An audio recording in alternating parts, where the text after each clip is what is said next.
Salam sepak bola, teman-teman netizen atau warganet yang saya hormati semuanya. Welcome back ke konten terbaru dari channel YouTube Triple B. Dan di konten kedua hari ini, saya ingin membahas tentang Timnas Indonesia U23 yang akan mulai berjuang di Piala AFF U23 mulai besok. Di mana di pertandingan pertama, Timnas Indonesia akan berhadapan dengan Timnas Malaysia. Dan di pertandingan kedua nanti, pada tanggal 20 Agustus, akan berhadapan dengan Timnas Timor Leste. Dan memang, kalau dari segi kekuatan di grup B ini, Timnas Indonesia difavoritkan untuk bisa menjadi juara grup dan lolos ke babak semifinal. Tapi seperti yang sering saya jelaskan dan juga tegaskan di konten dari channel YouTube Triple B tentang Timnas Indonesia, bahwa tidak ada pertandingan yang mudah bagi Timnas Indonesia, apakah itu di level senior, level U23, level U19, atau juga di level U16, dan apakah pertandingan tersebut adalah di level Asia atau juga ASEAN. Maka itu sangat penting bagi para pemain dari Timnas Indonesia U23 fokus 110% di dua pertandingan fase grup ini supaya bisa menjadi juara grup dan lolos ke babak semifinal. Karena di Piala AFF U23 kali ini teman-teman kan ada 3 grup dan hanya juara grup yang bisa lolos ke babak semifinal. Tetapi seandainya Timnas Indonesia tidak bisa menjadi juara grup, mereka masih bisa lolos ke babak semifinal. Asalkan menjadi runner up terbaik. Tapi hanya satu runner up terbaik yang akan dipilih. Maka itu akan lebih baik bagi Timnas Indonesia untuk bisa mendapatkan poin maksimal di fase grup dan lolos sebagai juara grup. Dan memang untuk Piala AFF U23 kali ini yang akan diselenggarakan di Thailand ada beberapa pemain yang tidak bisa gabung ya dengan Timnas. Karena ada beberapa pemain yang cedera dan ada juga beberapa pemain yang tidak dilepas oleh klub mereka masing-masing. Dan kalau menurut hemat saya wajar saja jika ada klub yang keberatan untuk melepas pemain mereka. Karena seperti yang sama-sama kita pahami bahwa yang pertama, Piala AFF U23 ini tidak termasuk dalam kalender FIFA. Artinya bagi sebuah klub, mereka tidak berkewajiban untuk melepas pemain mereka. Dan seperti yang sama-sama kita pahami teman-teman di poin kedua ya, bahwa Liga 1 kan sudah mulai berjalan ya, sedang berlangsung ya. Dan sekarang ini akan memasuki pekan ke-9, artinya ya persaingan sudah dimulai lah ya. Dan bagi klub-klub papan atas kan mereka juga punya target ya. Apakah itu target untuk menjadi juara atau juga finish di zona papan atas. Jadi ya wajar juga jika mereka keberatan untuk melepas pemain inti mereka ke Timnas. Karena ya pada saat Piala AFF U23 ini berlangsung, Liga juga berlangsung. Tetap akan ada pertandingan-pertandingan Liga 1. Dan akan lebih baik sih bagi kedua pihak, apakah itu dari PSSI dan juga bagi klub, ya untuk mencari solusi agar kedepannya nanti tidak terjadilah ya saling berdebat atau juga berargumen tentang hal ini. Dan juga bagi PSSI akan lebih bijak lah jika mereka juga fokus ya benar-benar fokus dalam transformasi sepak bola Indonesia dan mulai menjalankan Liga U19 dan juga Liga U16 dan juga Liga Putri. Itu juga hal-hal yang penting kan. Dan juga seperti yang Coach Sintayong mengatakan, yang saya baca ya beberapa hari lalu, bahwa sebaiknya Piala AFF U23 ini dihapus. Ya karena Coach Sintayong juga paham bahwa ketika Liga sedang berlangsung, tentu ya klub-klub akan keberatan untuk melepas pemain-pemain pilar mereka. Beda halnya jika pemain-pemain yang dipanggil oleh Coach Sintayong bukan merupakan pemain inti. Jadi simpel banget. Ya pokoknya karena ini bukan termasuk kalender FIFA dan klub juga sedang bersaing di Liga 1, apalagi kita tahu pressure bagi klub-klub di Liga 1 juga akan besar. Ada tuntutan juga dari supporter agar klub bisa meraih kemenangan. Nah mereka juga tentu para pelatih juga khawatir jika pemain inti mereka ini gabung ke Timnas yang dimana mereka akan bermain di Piala AFF U23 yang bukan merupakan event yang masuk dalam kalender FIFA, ya tentu kekuatan mereka akan berkurang. Dan seandainya nanti timnya kalah, kan mereka yang akan kena pressure-nya dari para supporter. Jadi ya para pelatih juga punya alasan mereka. Nah pihak PSSI juga punya alasannya karena ini kan untuk membela Timnas. Tapi ya bagi Coach Sintayong masih ada pilihan juga untuk memanggil pemain-pemain lain. Jadi menurut saya gak ada masalah, sekarang tinggal bagaimana Coach Sintayong fokus saja untuk membentuk tim ini agar para pemain punya chemistry yang bagus. Jadi ya akan lebih baik sekarang fokus ke hal-hal teknis saja. Jadi ya saya harapkan ke depannya gak ada lagi lah ya ribut-ribut seperti ini. Dan lebih baik semua pihak bisa bersinergi dan juga menjalankan tugas mereka masing-masing. So coming back to this event, ya ini tetaplah adalah event yang penting bagi para pemain karena mereka akan mendapatkan jam terbang kan, walaupun ini adalah di level ASEAN. Artinya ya mirip juga lah seperti di SEA Games ya bagi para pemain yang usianya di bawah 23 tahun. Tapi kan sekarang nih bagi mereka akan mendapatkan jam terbang tambahan, apalagi bagi para pemain yang sebelumnya tidak menjadi bagian dari timnas Indonesia.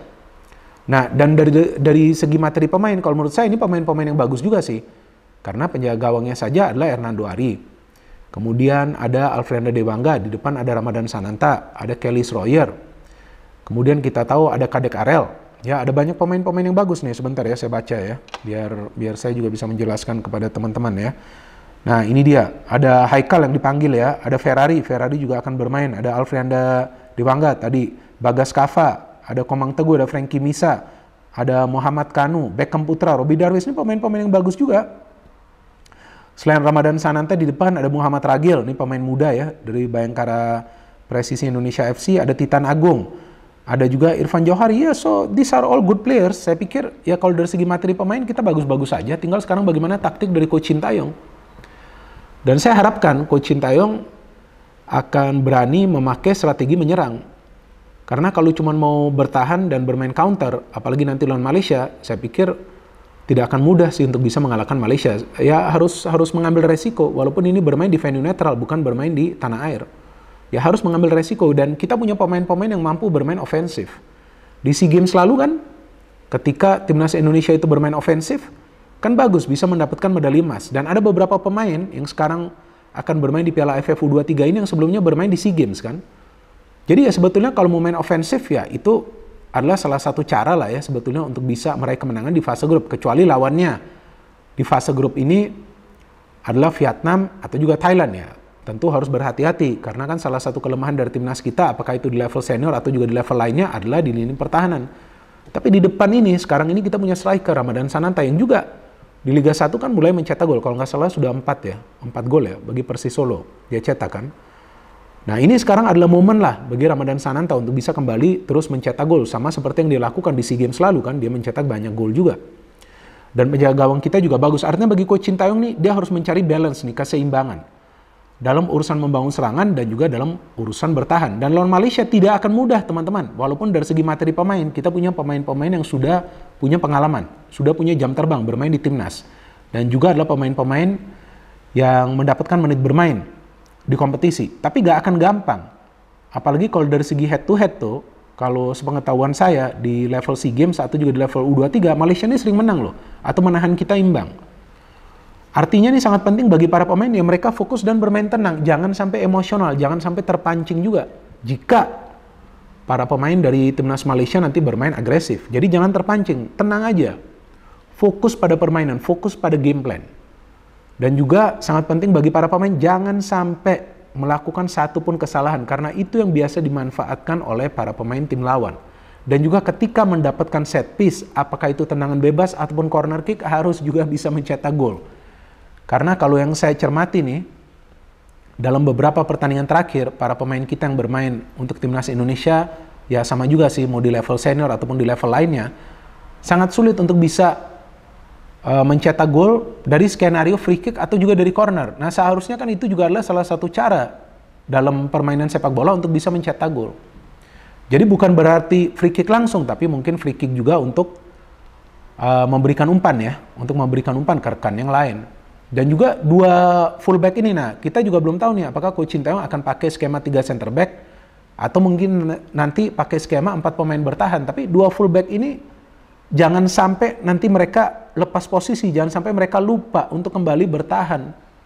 Karena ketika kita bermain menyerang, tentu para pemain tim lawan akan coba untuk memanfaatkan situasi counter attack. Jadi ya kalau dari saya nih teman-teman, feeling saya ya Indonesia bisa lolos sebagai juara grup. Seharusnya kita bisa menang lawan Malaysia. Tapi seperti yang saya katakan tadi, faktor ketenangan itu sangat penting. Kalau dari segi materi pemain, kita sudah bagus. Kita punya pemain-pemain yang bagus, pemain-pemain yang sebelumnya sudah bermain bersama. Di SEA Games gak ada masalah jika ada beberapa pemain yang tidak bisa gabung. Ada pilihan lain lagi bagi Coach Sintayong. Tapi yang penting adalah chemistry di antara para pemain ini harus bagus. Teamworknya harus bagus. Kalau gak ada teamwork, jangan harap. bisa meraih kemenangan. Ya mungkin bisa meraih kemenangan, lolos dari grup, tapi belum tentu bisa menjadi juara. Dan juga dari PSSI kan sepengetahuan saya ini nggak ada target bagi timnas Indonesia U23. Nah maka itu seharusnya para pemain ya nggak perlu bermain dengan beban, main lepas saja udah, enjoy the game. Memang harus menikmati jalannya pertandingan. Tapi paham juga taktiknya ini mau seperti apa. Apa mau main umpan terobosan, apa mau main direct pass, atau mau main umpan-umpan silang, atau mau mengandalkan pergerakan dari playmaker di tengah, atau mau main dari wing. Nah itu semua harus dipahami oleh para pemain. Jadi mereka agak melenceng dari taktik permainan. Karena tentu Coach Sintayong juga sudah mempelajarilah permainan dari timnas Malaysia. Jadi itu saja teman-teman ulasan yang bisa saya berikan. Dan seperti yang saya katakan tadi, akan lebih baik bagi masing-masing pihak, apakah itu dari pihak klub atau juga pihak PSSI, fokus untuk bisa membangkitkan sepak bola Indonesia. Dan kita harapkan tentu bahwa timnas Indonesia U23 kali ini bisa mendapatkan hasil akhir yang maksimal. Dan tentunya bagi para pemain yang penting adalah mereka bisa bermain baik. Saya juga ingin melihat permainan yang bagus dari timnas Indonesia U23 agar kita bisa melihat para pemain bermain mengandalkan kecerdasan mereka. No hit, no politics, only football. Salam sepak bola.